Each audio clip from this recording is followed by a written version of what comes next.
அதிகாரமுள்ள பரிசுத்த ஆவியானவர் இன்றைக்கு இரவிலே நம்ம மத்தியிலே அசைவாடி கொண்டிருக்கிறார். ഈ രാത്രിയിൽ ഈ ആരാധന കഴിയുമ്പോൾ ഞാൻ അവസാന നേരത്തെ ഇങ്ങോട്ട് മുമ്പിലോട്ട് വിളിക്കും.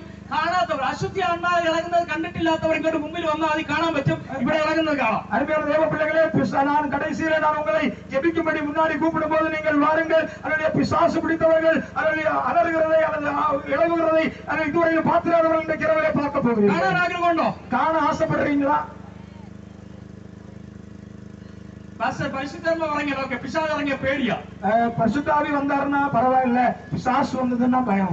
പിശാച് നിങ്ങളുടെ അകത്തിരുന്നാൽ നിങ്ങളെ സമൃദ്ധി തരത്തില്ല, അനുഗ്രഹം തരത്തില്ല, ഉയർച്ച തരത്തില്ല, നിങ്ങളെ നല്ല മാർഗത്തിൽ നയിക്കത്തില്ല. அருமையான தேவ பிள்ளைகளே, நமக்குள்ளே சத்ரு வாசம் பண்ணுவானான, பிசாசு வாசம் பண்ணுவானான, நமக்கு சமாதானம் இருக்காது, சந்தோஷம் இருக்காது, உயர்வு, வளர்ச்சி, ஆசீர்வாதம், நன்மைகள் எதுவும் இருக்காது. எல்லாவற்றையும் அவன் பறிச்சிட்டு விடுவான். നിങ്ങൾ രക്ഷിക്കപ്പെടുന്നതിന് മുമ്പ്, நீங்கள் രക്ഷിக்கப்படுவதற்கு முன்னால், എന്റെ അപ്പൻ വീട്ടിലിരുന്ന പ്രശ്നം എന്താ പറയുന്ന കുറി വെക്കുന്ന അല്ലെ, കുറി നോക്കുന്ന പ്രശ്നം പറയുന്നയാളായിരുന്നു. പ്രശ്നം പറയുന്ന அருமையான